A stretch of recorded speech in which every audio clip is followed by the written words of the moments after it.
자, 오늘 우리가 읽은 본문에는 우리가 너무도 잘 아는 유명한 성경 구절이 나옵니다. 그게 몇 절이죠? 예, 13절입니다. 우리 같이 한번 읽겠습니다. 시작. 내게 능력 주시는 자 안에서 내가 모든 것을 할 수 있느니라. 예, 여러분도 이 구절을 좋아하십니까? 예, 이게 사실은 많은 그리스도인들이 좋아하는 구절입니다. 그리고 자주 인용하는 구절입니다. 근데 이 말씀을 보통은 어떻게 이해를 하냐면, 예수 믿으면 예수님 안에서 불가능이 없다, 모든 것을 할 수 있다라고 생각을 합니다. 근데 구절을 보면 딱 그렇게 돼 있어요.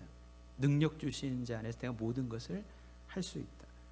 그러다 보니까 예수 믿으면 사업도 잘 되고, 직장에서도 승승장구하고, 모든 질병도 치유되고, 삶의 문제도 다 해결되고, 교회도 빨리 부흥하고 성장하고, 이렇게 적용을 하는 경우가 있습니다. 그러니까 요즘에 예전부터 강조했던 적극적인 사고 방식이라는 게 있어요.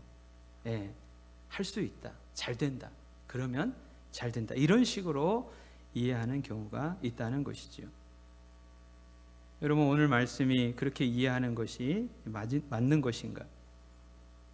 그게 아니라고 한다면 이 구절이 의미하는 것이 무엇인가?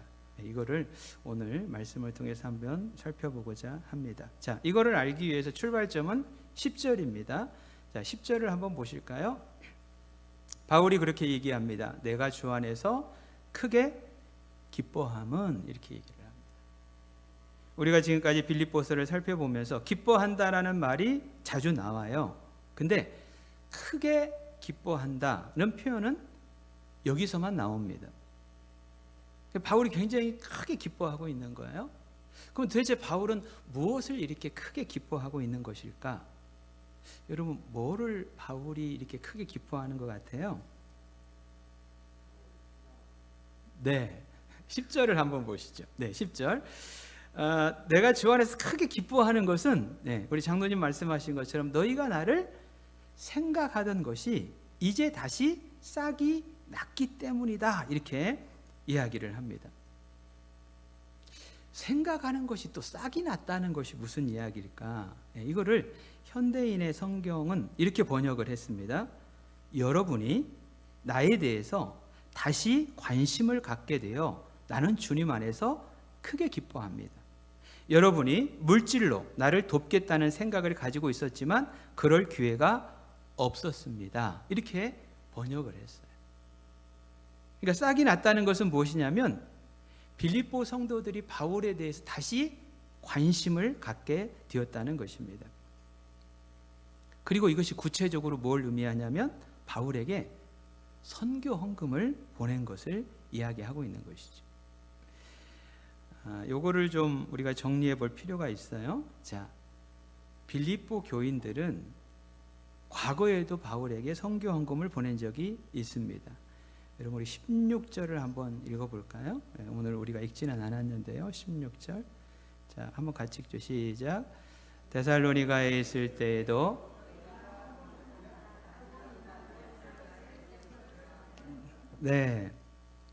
어디에 있을 때도 두 번이나 선교 헌금을 보냈다는 거예요. 데살로니가라는 도시에서 바울이 선교를 할 때에도 빌립보 성도들이 두 번이나 선교 헌금을 보냈다는 것입니다.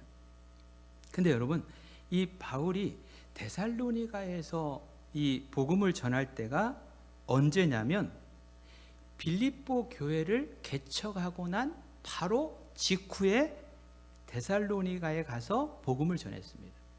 그러니까 빌립보 지역에 가서 빌립보 교회를 개척을 했어요. 복음을 전하는데 핍박이 있습니다. 더 이상 빌립보에 머물 수가 없어요. 그래서 이동을 했는데 그 다음으로 이동한 것이 데살로니가라는 도시였습니다.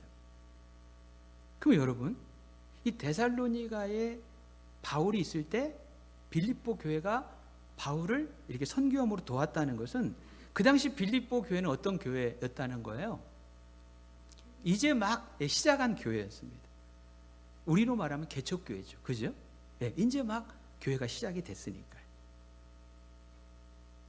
우리도 경험을 한 것처럼 개척교회는 사실은 자기 교회 유지하는 것도 쉽지가 않습니다. 다른 교회나 다른 사람들을 돌아볼 여유가 없습니다. 그때하고 지금은 좀 차이가 있을지는 모르겠지만 대부분의 개척교회들은 그렇습니다. 그런데 빌립보 성도들은 2번이나 바울을 헌신적으로 섬겼다는 것입니다. 여러분, 이게 말해주는 것은 빌립보 교회가 굉장히 복음의 열정이 있었다는 것입니다. 또한 주님의 십자가의 은혜에 대한 감사와 감격이 있었던 교회였다. 여러분, 있는다고 우리가 할 수 있는 건 아니잖아요. 그러니까 감사와 감격이 있으니까 빌립보 교회는 그렇게 바울을 섬긴 것입니다. 그렇게 데살로니가에서 2번이나 섬김을 받았던 바울이 이제 계속해서 전도 여행을 다니다가 지금은 어디에 있는 거예요? 로마에 있습니다. 네, 로마 감옥에 갇혀 있습니다. 이 소식을 빌립보 교회 성도들이 듣고 다시 선교 헌금을 모은 것입니다.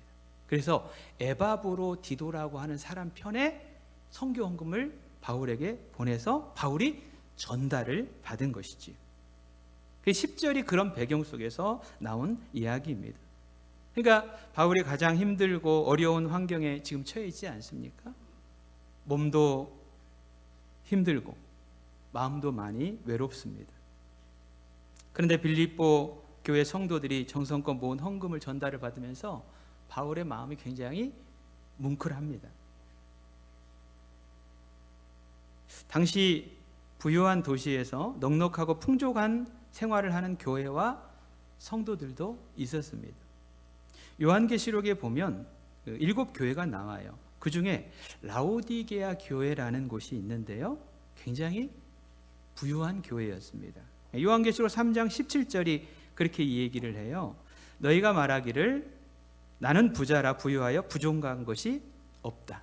네, 우리 영상에 나오죠. 네가 말하기를 나는 부자하고 부유하여서 부족한 것이 없다. 이게 라오디게아 교회가 그 당시 굉장히 부유했다는 것입니다. 그러나 빌립보 교회는 그렇지 않았습니다. 어려운 환경 속에서, 거기다가 신앙의 핍박 속에서 바울에게 이 전달된 헌금은 액수를 떠나서 바울에게 큰 감동이었습니다. 그 헌금 속에 잊지 않고 바울을 생각하고 계속해서 기도해 준 성도들의 사랑이 담겨 있었습니다. 그 헌금 속에 시간이 흘렀어도 변하지 않고 예수 그리스도의 은혜에 감사하고 여전히 감격하고 있는 성도들의 믿음이 담겨 있었습니다. 그걸 생각하니까 바울이 위로와 힘을 얻습니다. 그래서 지금 깊이 감사하고 있고 크게 기뻐하고 있는 것입니다. 종종 이런 얘기를 들을 때가 있어요. 여러분 오해하지 말고 들으세요. 교회에는 큰 사업하는 분들이 있어야 된다, 이런 얘기를 듣습니다. 그게 무슨 말인지 저는 알 것 같아요.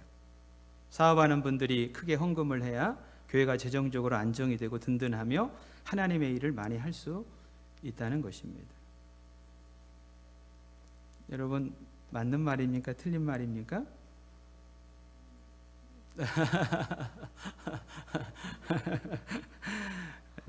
제가 생각할 때 틀린 말은 아니라는 생각이 들어요. 저도 우리 교회에 그런 분들이 많아지고 우리 성도들의 사업이 잘 되면 좋겠습니다. 근데 여러분, 우리가 빌립보 교회를 보면 있다고 헌신하고 없다고 못하는 것이 아닌 것을 보게 됩니다. 오히려 하나님의 일이 진행되는 것을 가만히 보면 넉넉하지 않은 성도들의 작은 헌신들이 모아져서 하나님의 일들이 이루어집니다. 저는 그것이 아름다운 교회의 모습이라고 생각을 합니다. 그 헌신 속에는 사실은 많은 이야기가 담겨져 있습니다.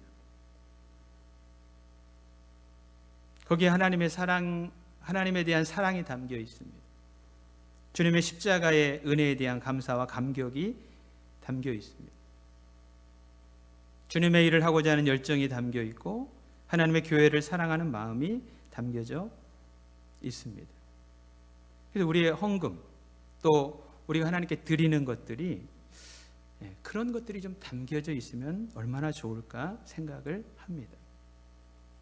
여러분, 반대로 이런 것이 담겨져 있지 않은 큰 헌금은 오히려 위험할 수 있습니다. 드리는 사람에게나 교회에나 독이 될 수 있습니다. 걸림돌이 될 수 있습니다. 여러분, 우리가 헌금을 할 때 습관적으로 의무감으로 하지 않고 사랑을 담고 은혜를 담고 감사의 마음을 담아 드렸으면 좋겠습니다. 자, 선교 헌금에 대해서 감사를 표현하고 있던 바울이 11절에 이제 이어서 이렇게 얘기를 해요. 내가 궁핍함으로 이런 말을 하는 것이 아니니, 이렇게 얘기를 합니다. 여기에 보면은 여러분, 내 얘기를 오해하지 말고 들으세요, 이런 뉘앙스가 풍겨져요. 왜 바울이 이런 얘기를 하냐면 헌금 얘기는 애나 지금이나 참 민감합니다. 제가 여러분들에게 여러분 복 받기를 원합니다, 그러면 여러분 아멘을 하실까요, 안 하실까요?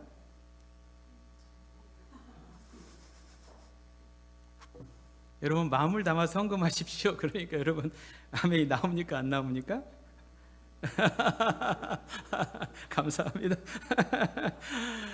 헌금 얘기는 애나 지금이나 참 민감합니다.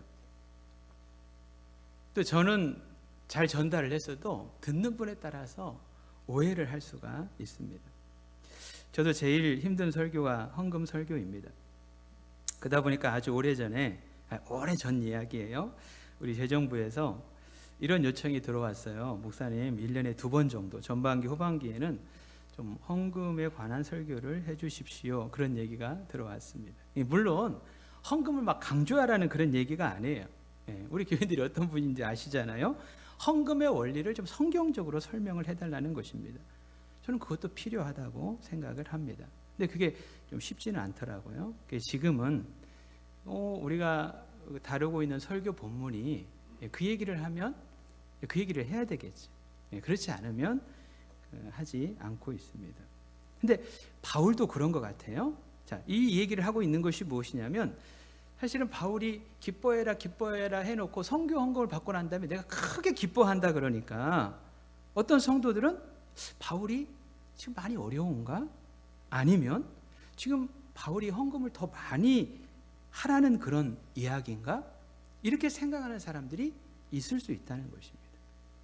그래서 바울이 설명을 하는 거예요. 내가 궁핍하기 때문에 그렇게 이야기하는 것이 아닙니다. 여러분 절대 오해하지 마십시오, 이렇게 얘기를 하는 것이죠. 그리고 그 이야기가 13절로 연결이 되고 있습니다. 이렇게 해서 시작된 얘기가 13절로 이어지고 있는데요. 그러니까 이 13절은 사실은 제가 서두에서 문제 제기한 것처럼 우리가 보통 이해하고 있는 내용, 즉 예수 믿으면 불가능이 없고 예수 믿으면 모든 것을 할 수 있다, 이게 아니라고 하는 것은 그냥 잠깐만 생각해 봐도 우리가 너무 쉽게 알 수 있어요. 여러분, 그거를 이 성경 구절을 그렇게 오해하고 그렇게 강조하고 굉장히 사실은 성경에 대해 생각을 별로 안 했다는 이야기입니다. 왜 그러냐면요, 지금 이 13절 이 성경 구절을 이야기하고 있는 바울의 현실을 한번 보면 답이 딱 나옵니다. 그렇지 않습니까? 내게 능력 주시는 자 안에서 내가 모든 것을 할 수 있다라는 사람이 옥에 갇혀 있겠어요? 그럴 수 없죠. 모든 것을 할 수 있다는 사람이 고질적인 질병으로 계속 고통을 당하고 있겠습니까? 복음을 전하면서 핍박받고 매맞고 굶주리겠습니까? 그렇지 않죠. 그래서 우리가 성경을 이해할 때 어떤 한 구절만 딱 떼내가지고 이해하는 것은 참 위험합니다. 이 구절이 어떤 이야기가 이렇게 흘러가다가 이 구절이 나왔는지를 잘 살펴보아야 합니다. 여러분, 13절은 11절과 12절의 결과로 나온 것입니다. 여기서 바울이 말하는 성도의 참된 능력이 무엇인지가 거기 나와 있어요. 모든 것을 내가 원하는 대로 하는 것이 성도의 능력이 아니고, 자 11절 하반절에 한번 11절 한번 같이 읽어보죠. 어떤 것이 성도의 진정한 능력인지 11절 같이 한번 읽겠습니다. 시작. 내가 궁핍함으로 말하는 것이 아니니라. 어떠한 형편에든지 나는 바울이 뭐라고 얘기해요? 어떤 형편이든지 나는 뭐 하기를 배웠다 그러죠? 자족하기를 배웠다. 그렇게 이야기를 합니다. 그러니까 여러분, 사실 바울이 내가 모든 것을 할 수 있다는 이야기는 사실 나는 어떤 상황에서도 자족하는 사람이다, 만족하는 사람이다, 이거를 이야기를 하고 있습니다. 그리스도인의 진정한 능력은 자족이라고 하는 것입니다. 이 자족이 원어를 살펴보니까요, 아우타르케이아라는 그런 말인데요, 의미가 뭐냐면 환경에 좋고 나쁨에 얽매이거나 영향을 받지 않고 만족하며 사는 삶의 지혜입니다. 환경이 좋든지 나쁘든지 거기에 얽매이지 않아요. 영향을 받지 않고 늘 만족하며 살아가는 삶의 자세라고 하는 것입니다. 어쩌면 이 시대를 살아가는 성도들이 꼭 지녀야 될 삶의 태도가 아닌가 생각을 합니다. 우리 시대는 불만족의 시대입니다. 없어서 불만족이 아니고 자족하지 못해서 불만족입니다. 있는데 더 가지지 못해서, 더 채우지 못해서 불만족입니다. 다른 사람과의 비교로 인한 불만족입니다. 그래서 이런 말이 있잖아요. 만족을 모르는 사람은 부자일지라도 가난한 사람이며 만족할 줄 아는 사람은 가난할지라도 부자이다. 이런 얘기가 있습니다.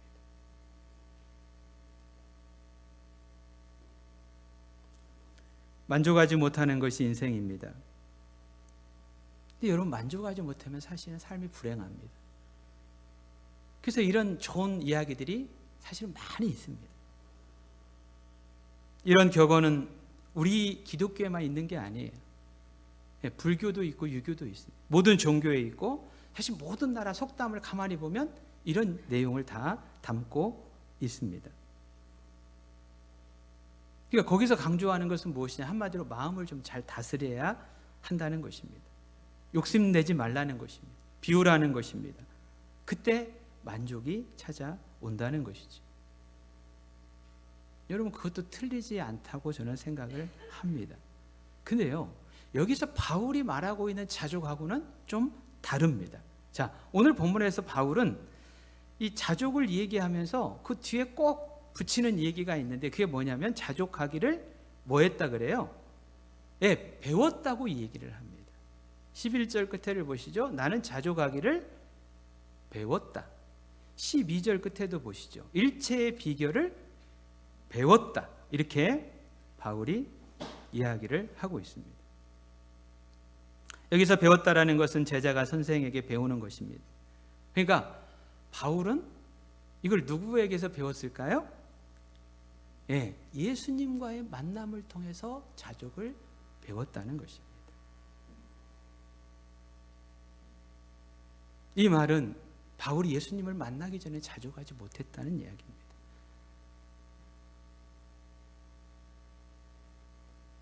우리가 아는 것처럼 바울은 참 많은 것을 가진 사람이었습니다. 집안도 너무 좋습니다. 학벌도 너무 좋습니다. 지식도 많이 가지고, 혈통도 좋습니다. 부와 명예를 가지고 있었습니다.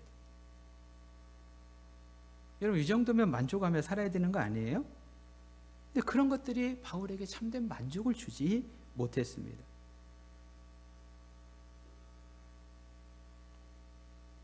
여러분, 성경은 하나님을 떠난 사람들에게는 참된 만족이 없다고 얘기를 합니다. 여러분, 사실 우리 인간이 만족을 얻지 못하는 것은 하나님을 떠나 있기 때문입니다. 우리 전도서 1장 8절을 한번 읽어볼까요? 나왔네요. 한번 앞에 보이시는 분들은 같이 한번 읽어보죠. 시작. 모든 만물이 피곤하다는 것을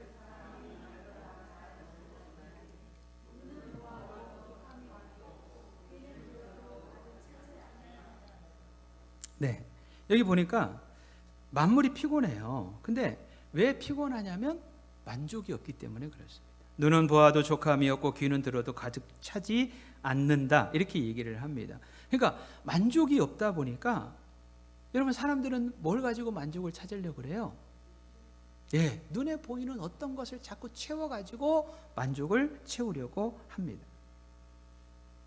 그런 사람의 심리를 기업들이 이용을 합니다. 그 자기 회사 제품을 가져야 만족과 행복이 있다고 자꾸 부추깁니다. 광고를 보면 그거 있으면 정말 행복할 것 같아요. 근데 우리 어렸을 때도 그랬고 지금도 똑같이 그렇습니다. 제품 기능이 계속 개발이 되면서 사실은 여전히 우리는 만족하지 못하는 삶을 살아요. 앞으로도 과학 문명이 아무리 발달해도 눈에 보이는 어떤 것 가지고 만족하기는 어려울 것입니다. 그럼 여러분, 우리는 어떻게 만족을 누릴 수 있을까요? 우리 요한복음 4장에 보면 수가성 우물가에 여인이 등장을 합니다. 한 여인이 등장을 해요, 우물가에. 근데 이 여인이 뜨거운 한낮, 사람들이 잘 다니지 않는 시간에 우물가에 물을 길러 나온 것입니다. 어쩌면 이 여인은 사람들의 눈을 피해서 나온 거예요. 그러다가 예수님을 만나게 됩니다. 이 여인을 딱 만나고 예수님이 이 여인의 문제를 아셨습니다. 이 여인에게는 인생의 목마름이 있었습니다. 무엇으로도 채울 수 없는, 진정한 만족을 누리지 못하는 그런 여인이었습니다. 그러니까 불행하고 슬픈 인생이었던 것이죠. 이 여인에게 예수님께서 말씀을 하십니다. 요한복음 4장 14절이에요. 내가 주는 물을 마시는 자는 영원히 목마르지 아니하리니 내가 주는 물은 그 속에서 영생하도록 솟아나는 샘물이 될 것이다, 이렇게 말씀하십니다. 사실 이 여인이 우물가에 물을 길러 온 것은 자신의 인생의 목마름, 자신의 인생의 목마름이 허덕이고 있다는 사실을 가르쳐주고 있습니다. 육신의 물을 먹어도 채울 수가 없는 거죠. 근데 예수님께서 생수 대신 예수 그리스도, 자신을 만나게 되면 영원히 솟아나는 샘물이 될 것이다. 영원히 목마르지 아니하고 진정한 만족을 누리게 될 것이다. 이렇게 가르쳐 주신 것입니다. 그렇습니다, 여러분. 예수님만이 목마른 인생, 만족이 없는 인생들에게 영원히 목마르지 않는 생수, 참된 만족이 되십니다. 그 어떤 것도 우리를 만족시킬 수 없습니다. 그래서 이 예수 그리스도를 바울이 만난 거예요. 그리고 나서 이렇게 고백을 하지 않습니까? 그게 빌립보서 3장 8절인데요. 우리 바로 앞에 있으니까 한번 찾아보죠. 빌립보 3장 8절.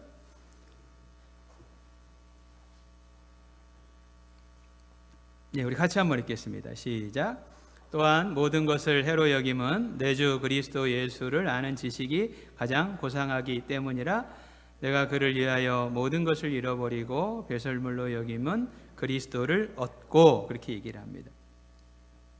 예수 그리스도를 만나고 난 다음에 예수 그리스도가 가장 고상하구나, 예수 그리스도만이 내 삶의 만족이 되시는구나. 그리고 나서 모든 것들을 뭘로 여겼다 그래요? 배설물로 여겼다고 얘기를 합니다. 여러분, 사실 우리가 가지고 있는 것 하나라도 버릴 수가 있겠습니까? 사실 버리기가 쉽지가 않습니다.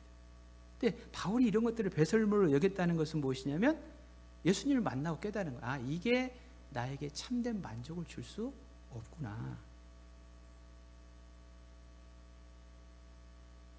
모든 것을 소유했어도 여러분, 예수님이 없으면 사실은 만족이 없습니다. 바꿔 얘기하면 많은 것이 없어도 예수님이 계시면 우리는 만족할 수 있다는 것입니다. 예수님과 함께 있으면 우리 12절 말씀처럼 비천에 처해 있으나, 풍부에 처해 있으나 문제가 되지 않습니다. 비천하다고 주눅들고, 없다고 비교의식 느끼고, 하나님과 세상에 대한 원망과 불평을 가지고 살지 않고 당당하고 담대하게 살아갈 수 있다는 것입니다. 이게 예수 그리스도를 만난 성도들의 삶이어야 한다는 것이죠. 요거를 고린도후서 6장 9절 10절은 바울이 이렇게 좀 다르게 묘사를 하고 있습니다. 우리 한번 읽어볼까요? 네, 고린도후서 6장 9절 10절 시작. 무명한 자 같으나 유명한 자여, 죽은 자 같으나 보라 우리가 살아있고, 징계를 받은 자 같으나 죽임을 당하지 아니하고, 근심하는 자 같으나 항상 기뻐하고, 가난한 자 같으나 많은 사람을 부유하게 하고, 아무것도 없는 자 같으나 모든 것을 가진 자로다. 아멘. 예, 이게 예수 안에 있는 성도의 삶이라고 하는 것입니다. 끝에 보니까 아무것도 없는 자 같지만 어떤 자라고 얘기해요? 예, 모든 것을 가진 자라고 얘기를 합니다. 모든 것 대신 예수 그리스도를 소유하고 있기 때문에 그렇습니다.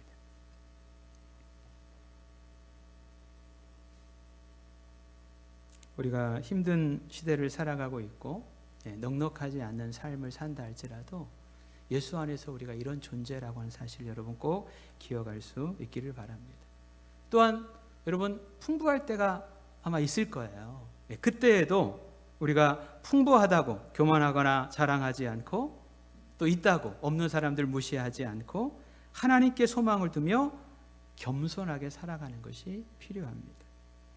우리가 어제 10월의 마지막 날 시편 39편을 묵상을 했는데요. 거기 7절에 보니까 이런 말씀이 있잖아요. 주여 이제 내가 무엇을 바라리요? 나의 소망은 누구에게 있습니까? 주님께 있습니다. 하나님께 있습니다. 여러분 이게 지금 바울이 자신이 처해 있는 현실 속에서 누리고 있는 자족이다. 바울이 이렇게 고백을 하고 있습니다. 여러분 오늘 말씀을 통해서 우리의 삶을 한번 또 점검해 보기를 원합니다.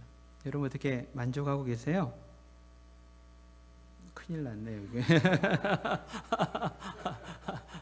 제가 질문을 너무 갑자기 해서 대답을 못 하셨나 본데, 안 하셔도 됩니다. 한번 생각을 해보시죠. 내가 지금 만족하고 있는가? 나는 정말 행복한가? 그리고 나는 도대체 지금 어디에서 만족을 찾으려고 하고 있는가? 지금 길을 잘 찾고 방향을 잘 찾고 가고 있는가? 아니면 지금 내가 방향을 잘못 찾고 길을 잃어버린 것은 아닌가? 이 시간 예수님만이 목마른 우리 인생의 생수가 되신다는 사실, 예수님 안에 진정한 만족이 있다고 하는 사실을 고백하면서 우리 주님과 매일매일 동행하고 주님이 주시는 만족을 통해서 어떤 상황에서도 자족을 누리는 우리 늘봄 성도들이 될 수 있기를 원합니다.